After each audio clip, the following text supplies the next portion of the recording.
राधे राधे। आपको मेरा ये वीडियो पसंद आए तो इसको लाइक कीजिएगा, सब्सक्राइब कीजिएगा, शेयर कीजिएगा और बेल आइकन दबाना बिल्कुल ना भूलें। राधे राधे। भगवान का जन्म उत्सव हो रहा है। सब आके लालन का परम आनंद का सुख ले रहे हैं। ब्रह्मा खड़े हैं, शिव खड़े हैं, बड़े बड़े देवता खड़े हैं। हिमालय की कंदराओं का परित्याग करके योगी खड़े हैं। उनका विश्वास है कि यज्ञ पुरुष तो नंदालय में आ गया है। सबकी लाइन लग रही है। मेनका खड़ी है, रंभा खड़ी है, बड़ी बड़ी अप्सराएं खड़ी हैं। सब आते दिख रहे हैं, जाता कोई नहीं दिखता। नंद का द्वार है ही ऐसा, एक बार कोई आ जाए तो कहाँ जाने का मन होता है। एक गोपी आई, भगवान के पैर टेढ़े कर दिए। ओहो मैया, देखूं तो सही, कहीं तेरो लाला विकलांग तो नहीं। एक गोपी आई, उंगली भीतर तक डाल दी मुंह में। ओहो मैया, देखूं तो सही, कहीं तेरो लाला गूंगो तो ना। बताओ ऐसा कोई कर सकता है? ये भाव सिर्फ ब्रज गोपियों का ही है। एक गोपी बोली, मैया एक बात बोलूं? हाँ बता, तू गोरी, बाबा गोरे, ये दो गोरियन में कालियों कहाँ से आ गए? एक गोपी बोली, ओहो नाना, इसको काला नहीं किए ना, ये काला थोड़ी ना है, ये तो गोरा है। हाँ कहाँ से गोरा है? कोई पेंट लग रहा है, कोई काजल लग रहा है जो मिट जाएगा, ये कालो ही है। अरे नाना मेरी बात सुन तो सही। क्या? ये बता कि बादलन को रंग कैसो होवे? बोले बादलन को रंग तो गोरो होवे, सफेद होवे। अच्छा अच्छा, तो ये बताओ कि वो काले कब पड़े?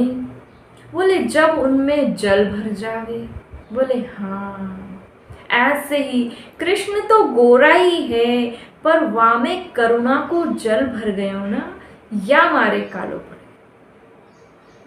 अच्छा हाँ, इसलिए कहा है कि जरा इतना बता दी कान्हा, तेरा रंग काला क्यों है? तू काला हो कर भी जग से निराला क्यों है? ओ जरा इतना बता दे कान्हा, तेरा रंग काला क्यों है? तू काला हो कर भी जग से निराला क्यों है? मैंने काली रात में जन्म लियो, मैंने काली गाय को दूध पियो, मेरी कमली भी काली है, इसलिए काला। हो जरा इतना बता दे कान्हा, तेरा रंग काला क्यों है? जब कोई नई नई बहुरिया विवाह करके ब्रज में आवे ना, तो उसकी सास बैठकर समझावे। पता है क्या कहती? सुन रही, जमुना जी जल भरने जाओ तो घूंघट कमर तक राखियो। क्यों? क्यों? वाके रास्ते में एक कदम को वृक्ष है और वापे एक रहवे काली काली मूर्ति। अच्छा, अगर तुम्हारी आंख उससे लड़ गई ना, तो तुम्हारी सांस भड़क जाएगी और भड़कती सांस में वो काली मूर्ति का काजल अगर तुम्हारी आंखों पे गिर गया तो तू आंख मलती रह जाएगी। और जब आंख खोलेगी ना, तो ना तेरे को घर को रास्तों मिलेगा, ना सास पहचान में आएगी, ना पति पहचान में आएगा, ना ससुर पहचान में आएगा, बल्कि हर जगह वो काली मूर्ति वालों कृष्ण ही दिखे। ऐसा कहती है सास जब कोई नई नई बहुरिया विवाह करके ब्रज में आवे। इसलिए कहा है छाप तिलक सब छीन ली रे मुझसे नैना मिलई के। जो भगवान है ना, एक बार उनसे नजर मिलने के बाद कोई अपना स्वरूप कहाँ देख पाता है। हर जगह वो कृष्ण ही दिखता है। तो खूब जन्मोत्सव हो रहा है, सब आके लालन का परम आनंद का सुख ले रहे हैं। ब्रह्मा खड़े हैं, शिव खड़े हैं, नारद खड़े हैं, बड़े बड़े देवता, हिमालय की कंदराओं का योगियों मुनि ऋषि सब परित्याग करके खड़े हैं। क्यों? कि उनका विश्वास है यज्ञ पुरुष तो नंदालय में आ गया। नंद बाबा इतने हाथी लुटाते हैं, इतने हाथी लुटाते हैं कि जो भोले बाबा है ना, वो गणेश जी को साइड कर लेते हैं। कहते हैं ओहो कहीं ऐसा ना हो कि ये नंद बाबा इतने बावरे हो जाएं कि मेरे गणेश को हाथी समझ के ना लुटा दे, तो साइड कर लेते हैं। नंद बाबा ने इतनी गैयाएं लुटाई हैं, इतनी गैयाएं लुटाई हैं कि नंद भोले बाबा ने भगवान नंदी को साइड में रख लिया। कहते हैं कहीं ऐसा ना हो कि नंद बाबा हमारे नंदी को गैया समझ के दान कर दे। ऐसा जन्मोत्सव मनाया जा रहा है।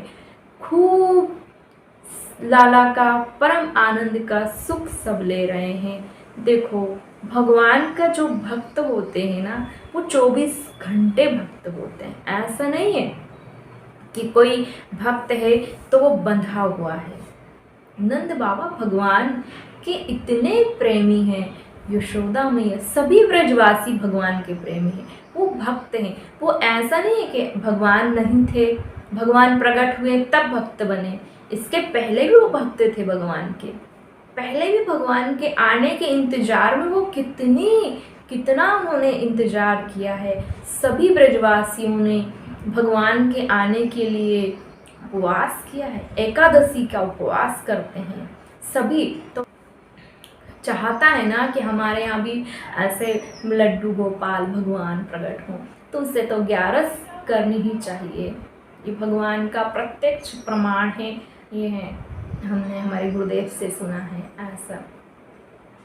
तो भक्त जो होते हैं ना भगवान के, वो 24 घंटे भगवान के भक्त होते हैं। ऐसा नहीं है कि आज भक्त हैं कल नहीं। भगवान थे जब भी वो भक्त थे, गोपियाँ सब ब्रजवासी भक्त थे, और भगवान नहीं है थे तब भी वो भक्त थे भगवान के। ऐसा भक्ति जो होती है ना, वो टाइम से नहीं बनती। आप अगर व्यापारी हो तो आप 24 घंटे व्यापारी हो, आप डॉक्टर हो तो आप 24 घंटे डॉक्टर हो। ऐसा नहीं कि अब टाइम से बस 5 से लेके 9 बजे तक हमारा टाइम है तो हम इतने समय के लिए डॉक्टर हैं, या हमारा सुबह 9 बजे से रात के 10 बजे तक व्यापार चलता है तो हम इतने समय के लिए व्यापारी हैं। ऐसा नहीं होता है। अगर आप डॉक्टर हो तो पूरे ऑल टाइम डॉक्टर हो, आप व्यापारी हो तो पूरे टाइम व्यापारी हो, अगर आप वकील हो तो पूरे टाइम वकील हो, अगर आप पिता हो तो पूरे टाइम पिता हो, कोई माँ है। हर व्यक्ति कि अगर कोई भक्त बनना चाहता है, कोई बना है भगवान का भक्त, वो पूरे टाइम है। ऐसा नहीं कि वो तिलक धारण कर रहा है या उसने कंठ में कंठी पहनी है, गले में कंठी पहनी है तो वो भक्त कहलाता है। ऐसा नहीं होता। ये बंधन नहीं होता भक्ति के लिए कि ये बंधन है तो ही भक्त है वो। और जैसे कोई वेश पहन लेता है, जैसे किसी ने धोती कुर्ता पहन लिया तो वो भक्त बन गया, ना ना ना, ऐसा वेश में पहनने से कोई भक्त नहीं हो जाता। अगर उसके पास वेश नहीं भी है तो भी वो भक्त है। ये बहुत प्रधान चीज़ है, ऐसा नहीं है। मीरा की मूर्ति को पकड़ने के लिए 5-6 हज़ार रुपये चाहिए, पर मीरा बनने के लिए 5,000 वर्ष भी कम पड़ जाएंगे। ऐसा होता है। कई लोग पूछते हैं हम भक्ति करें कैसे, शुरुआत कैसे करें भक्ति की। तो भक्ति करने की शुरुआत कैसे करें, हम तो कहते हैं कि जैसे आपके घर में कितने लोग हैं, आप कहोगे 5 हैं, आज से आप एक और बढ़ा लो कि आज से आप भगवान को अपना बना लो, उनसे कोई संबंध बना लो, कोई रिश्ता बना लो, चाहे आप बेटे का बना लो, चाहे आप उनसे मित्रता का बना लो, चाहे आप जो रिश्ता बनाना चाहो तो वो बना लो। देखो भगवान से शिशुपाल ने तो शत्रु का रिश्ता बनाया था, तब भी वो तर गया। हम तो भगवान से प्रेम का रिश्ता बनाना चाहते हैं, क्या हम नहीं कर सकते? इसलिए भगवान से अगर आप कोई रिश्ता बनाना चाहो तो प्रेम का रिश्ता बनाओ, आपको जो मर्जी है उसको करो। भक्ति बहुत आसान है, कुछ नहीं करना है, जो करना है बस हर टाइम परमात्मा का चिंतन हमारे मन में होना चाहिए।